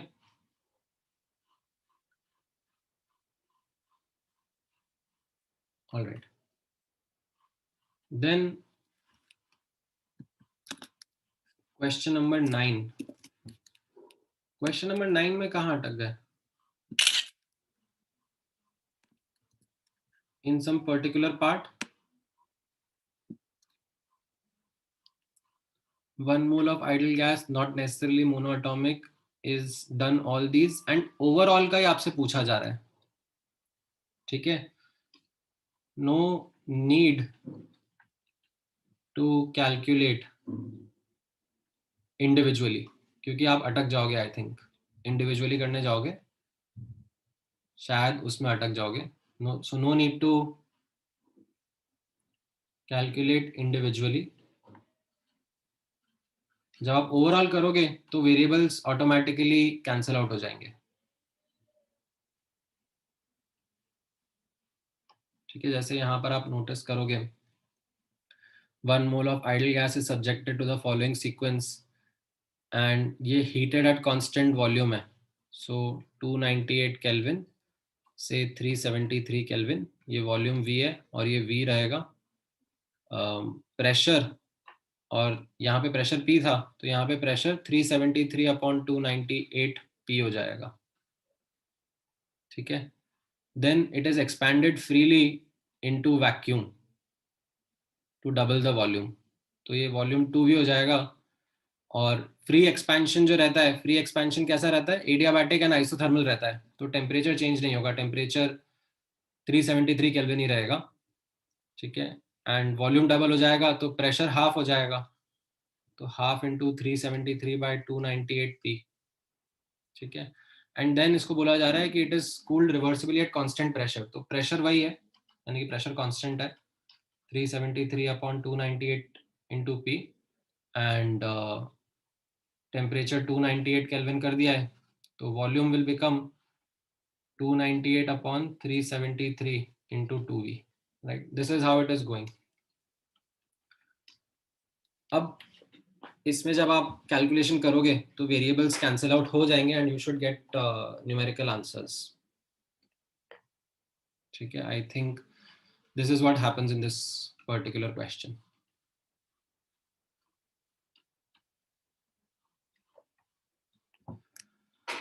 ऑल राइट, देन 11th का फर्स्ट पार्ट, इसमें कहाँ अटक गए आप? किसने पूछा था? ये सत्या ने। हाँ बताओ Satya, where did you get stuck in this, in the first part? कौन से में, मतलब AB वाले वर्क में?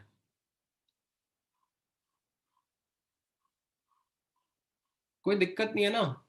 अरे ड्यूरिंग AB, ठीक है। AB क्या है? AB is a miscellaneous process, it is not something, ठीक है। एंड इसमें इनफैक्ट आप निकाल लोगे, स्ट्रेट लाइन इक्वेशन आ जाएगा, volume as a function of temperature आ जाएगा। आप ये स्ट्रेट लाइन इक्वेशन तो निकाल ही सकते हो, दो डेटा पॉइंट्स हैं, एक A है और एक B है, राइट। अब PV इज इक्वल टू nRT होता है, राइट। तो यहां से प्रेशर विच इज nRT/V, ठीक है। एंड इनफैक्ट आप उल्टा निकाल लो, यहाँ पे you get temperature as a function of volume and इसको यहाँ सब्स्टिट्यूट कर दो, so NR and this is pressure as a function of volume, sorry, temperature as a function of volume, and now you can get the work will be equal to minus PdV, right? So you substitute that over here and do the integration. नहीं, it is not isobaric. Isobaric के लिए it should be passing through origin, it is not passing through origin, it I think has some intercept, that is why it is not isobaric,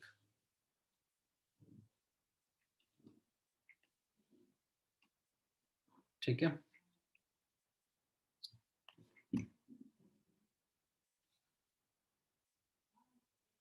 All right. और बताओ advance level में any other question?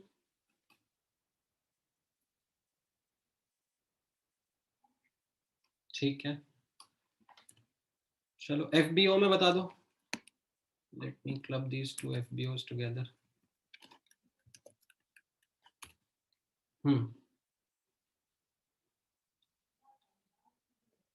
FBO में what are your doubts?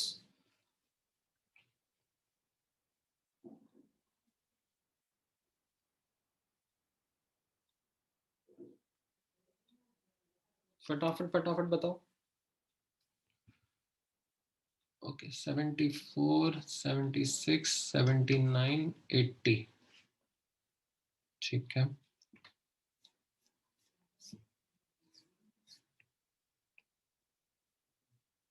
Sixty 63 ये chemical equilibrium based है ना यश? ये मैंने पहले ही बताया था, ये हम लोग केमिकल इक्विलिब्रियम के बाद में देख पाएंगे।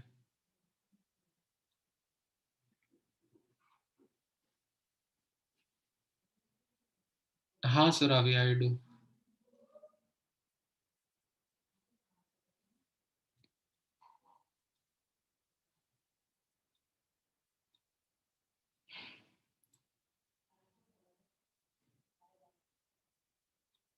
अच्छा, बाय एनी चांस, मतलब so just out of curiosity, आप लोगों को आईपैड के अंदर how to take a partial screenshot,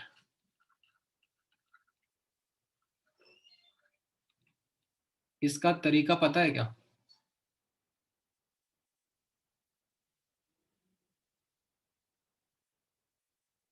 किसी को पता पड़े तो मुझे बताना, because that is something which annoys me a lot in that device.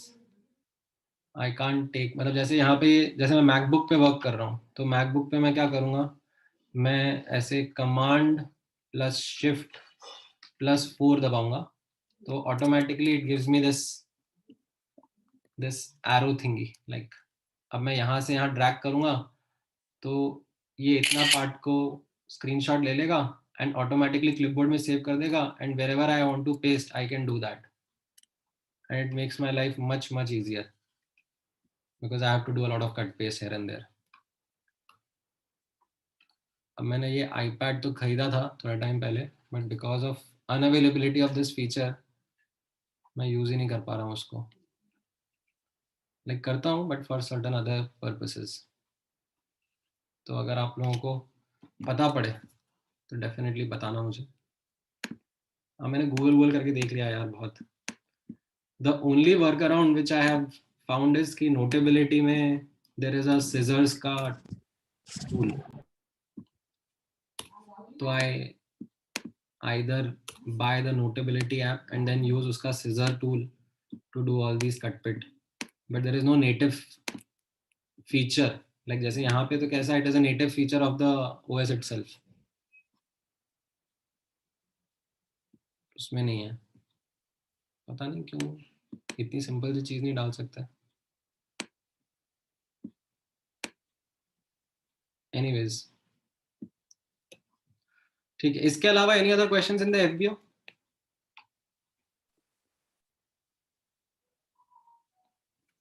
ठीक है, चलो डिस्कस कर लेते हैं।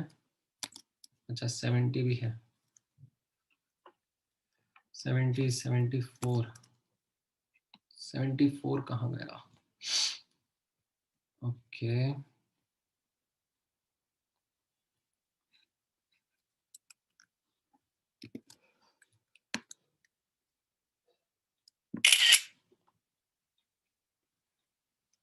इसमें तो आपको क्या है, like what you need to understand is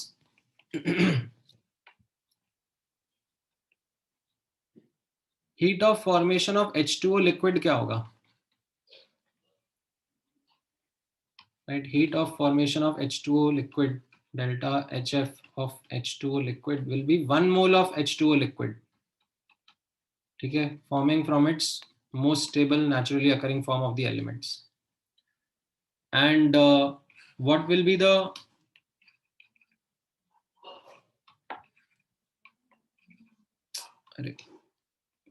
the equation for enthalpy of formation of H2O vapor? तो कोई दिक्कत नहीं है, 1 mole of H2O vapor getting formed from its constituent elements in their most stable naturally occurring form, ठीक है। Now अब ये मुझे दिया जा रहा है, बोला जा रहा है कि ये -68 किलो कैलोरी है, एंड ये क्या हो सकता है, likely to be। तो अब the thing is I also know for a fact by common knowledge कि अगर मुझे H2O लिक्विड को H2O वेपर में कन्वर्ट करना पड़ता है तो ये समथिंग पॉजिटिव ही रहता है, एंडोथर्मिक प्रोसेस है ना, लिक्विड से वेपर जाना। So now if I look at it that if I add 1 and 3 I will get 2, ठीक है। So -69 plus something positive is going to be my question mark. So now looking at the options, क्या क्या रह सकता है, ठीक है। -68 का -68 तो नहीं रहेगा, ये और नेगेटिव तो नहीं होगा, ठीक है। सी या डी ऑप्शन में से एक चीज हो सकता है, एंड मोर लाइकली ऐसा है कि it will be D option, because enthalpy of like vaporisation, liquid से vapour, isn't going to be something so high कि ये ओवरऑल वैल्यू को पॉजिटिव बना दे, ठीक है। ओवरऑल वैल्यू तो अभी भी नेगेटिव रहेगा। Why? Because this is combustion only, ठीक है, because it is still combustion of H2, which we know for a fact is predominantly negative. The enthalpy change of combustions are negative only. So the most likely answer is D option only. समझ में आया? Then 76, 79. 76, हाँ 76 थोड़ा difficult question है, but is 76 something that we have discussed in class?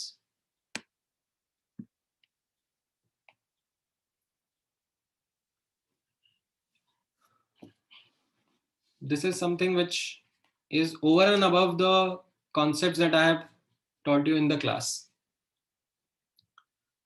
मतलब only if you would have been listening very very carefully तो ही आप इसको कैच कर पाओगे। कैसा रहता था? Delta H neutralization of strong acid plus,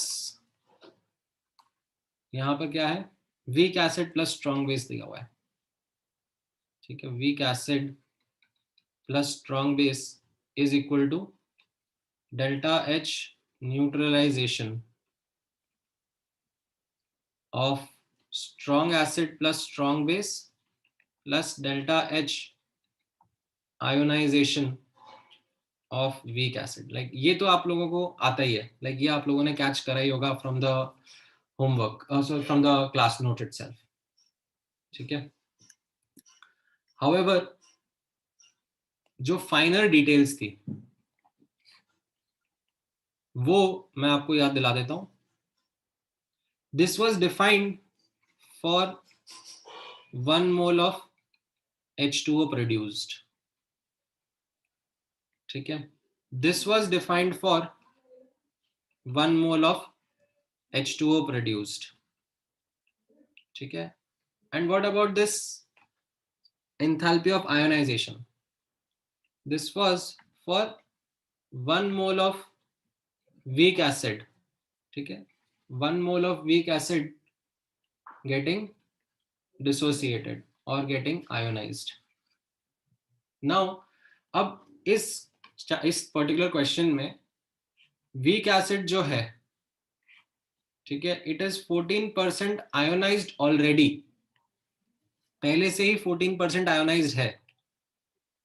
A certain weak base is 14% already ionized. तो मुझे सिर्फ 86% को आयोनाइज करना पड़ेगा। तो दैट मीन्स यहां पर मेरा ये मॉडिफाइड वर्जन क्या हो गया इसका, यहां पे आप नोटिस करोगे कि दिस इज -13700, ठीक है, स्ट्रॉन्ग एसिड स्ट्रॉन्ग बेस का, एंड ये enthalpy of ionization of weak acid जो होता है, ठीक है, ये पर मोल बेसिस पे डिफाइंड होता है। तो ये +366 था। However, out of that 1 mole 14% तो ऑलरेडी आयोनाइज था, तो मुझे सिर्फ 86% जो अनआयोनाइज फॉर्म था उसको आयोनाइज करने के लिए एनर्जी सप्लाई करनी पड़ रही है, ठीक है। ये समझ में आया? Because 14% was already ionized. तो this will give me the answer that actually में फिर कितना हीट ऑफ न्यूट्रलाइजेशन रहेगा। समझ में आया ये?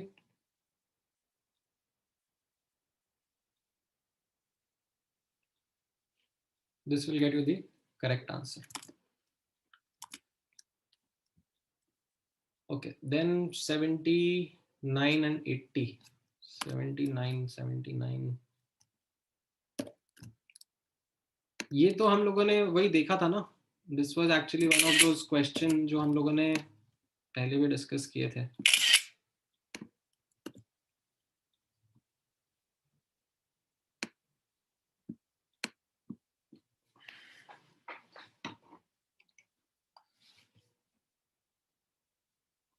Under the same conditions, how many ml of 1 molar KOH and 0.5 molar H2SO4 solution mix produce highest rise in temperature? Highest rise in temperature का मतलब क्या होगा?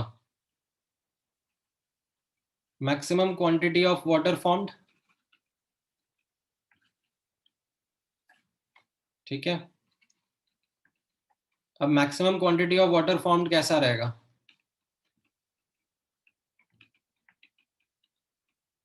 When will the maximum quantity of water will be formed? When these are in stoichiometric amount.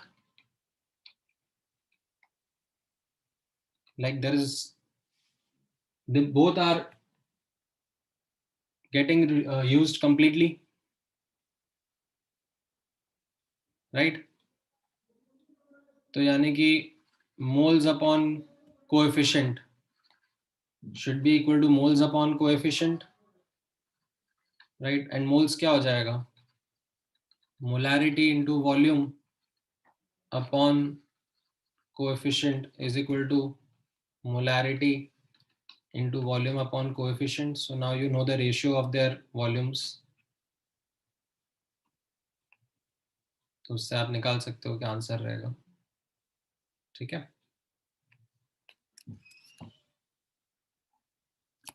All right, then 80th तो मतलब वही हो गया ना. Enthalpy is a state function ना. तो मतलब मैं ऐसे सॉलिड से लिक्विड से गैस जा रहा हूं. ठीक है. अब मैं डायरेक्टली जाऊं या इनडायरेक्टली जाऊं. डेल्टा एच ये क्या हो जाएगा? फ्यूजन. ये डेल्टा एच वेपराइजेशन और ये डेल्टा एच सब्लिमेशन. तो एंथैल्पी चेंज समझ में आ रहा है ना आपको कैसे लिखना है? Although it is not as simple as this, there are certain caveats to this.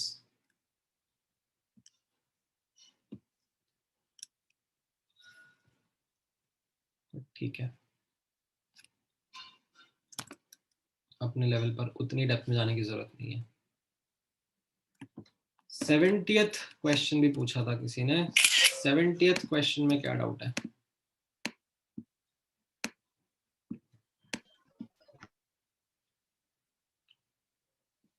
अपना क्लास कितनी बजे तक था?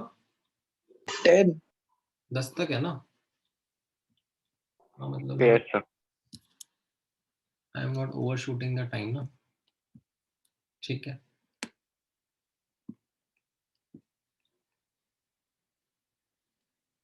तो ये तो अपन ने डिस्कस किया था ना सेम,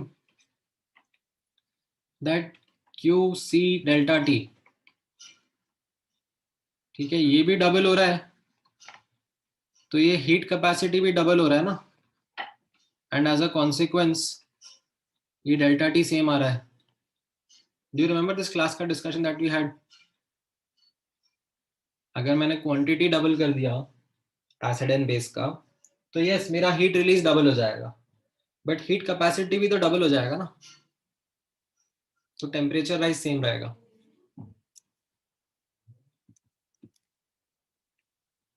समझ में आया हमें?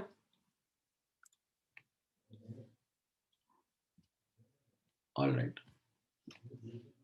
ठीक है. एफबीएस से बता दो फटाफट.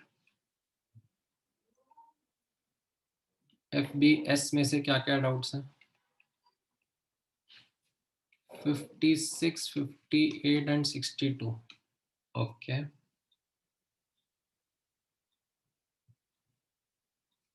56, 58 and 62.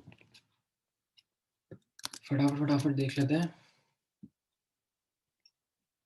56 56 तो फालतू क्वेश्चन है मतलब वो थोड़ा लाइक इट इज नॉट मतलब क्या बोलूं अब मैं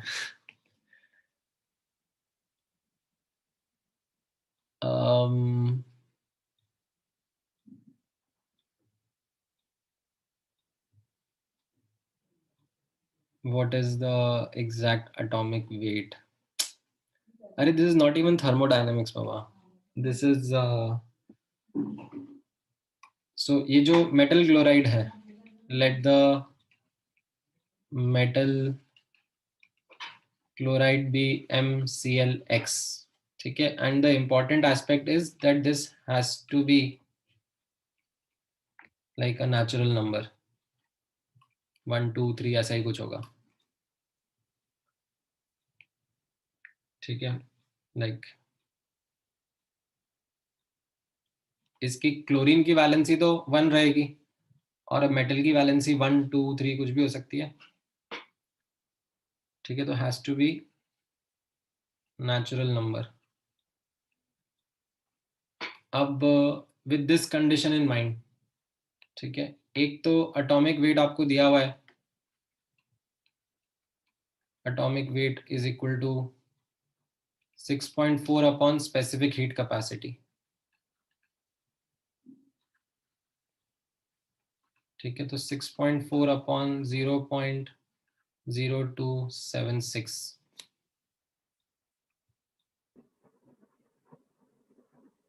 ठीक है,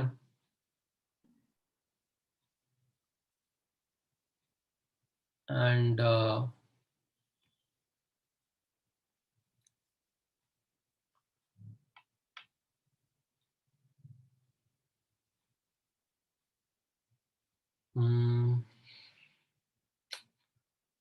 कैसे तो करना था यार ये भी. इसमें एग्जैक्ट एटॉमिक वेट निकालने के लिए इसको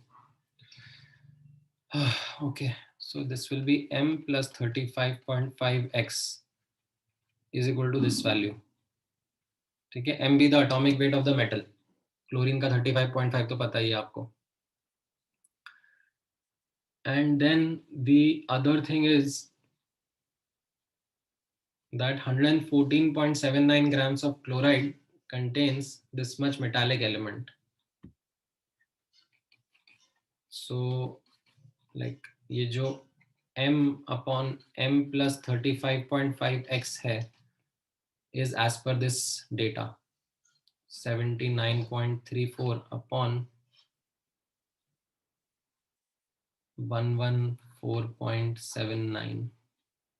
ठीक है, तो ये दो इक्वेशन, दो वेरिएबल से आप m एंड x निकालोगे. ठीक है, एंड फिर जो x आएगा ना उसको राउंड ऑफ करके इंटीजर या नेचुरल नंबर बना के यूज करना. ठीक है, ऐसा कुछ रहता है इस क्वेश्चन में. आई डोंट नो एग्जैक्टली क्या सोल्यूशन है, मुझे भी याद नहीं आ रहा, बट बहुत ही फर्जी सा क्वेश्चन है. It isn't really something accurate. ठीक है, एनीवेज चलो अभी के लिए अपन पॉज लेते हैं. Let's take a pause. I have some questions pending FBS के, ये मैं आपको नेक्स्ट क्लास में डिस्कस करके देता हूँ. अभी I have another class after this also, तो I need to get to that. We will continue from here only. ये बचे हुए डाउट्स डिस्कस कर लेंगे बाद में. ठीक है, हाँ. So is this fraction 3 batch?